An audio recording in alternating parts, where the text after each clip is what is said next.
God Ganapathi. இது வந்து ஒரு தொன்மையான வரலாற்று சிறப்புமிக்க கோவில்.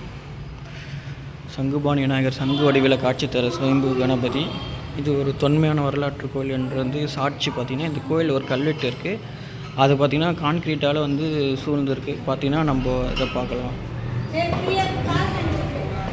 இங்கே பார்த்திங்கன்னா இந்த இது ஒரு கல்வெட்டு பார்த்திங்கன்னா கான்க்ரீட்டால் இது இருக்குது. இது வரலாற்று சிறப்புமிக்க கோவில் தான். நம்ம மூலவர் வந்து காஞ்சிபுரத்தில் பிறந்த அனைவரும் பார்த்திங்கன்னா மூலவர் வந்து பார்க்கணும். அவர் சங்குபாணி விநாயகர் எப்படின்னா நம்ம ஃபார் எக்ஸாம்பிள் பார்த்திங்கன்னா லைக் வந்து பாண்டியில் பார்த்திங்கன்னா மணக்குள விநாயகர் கோயில் பார்க்கலாம். அதேமாரி திருச்சியில் உச்சி பிள்ளையார் கோயில் பார்க்கலாம்.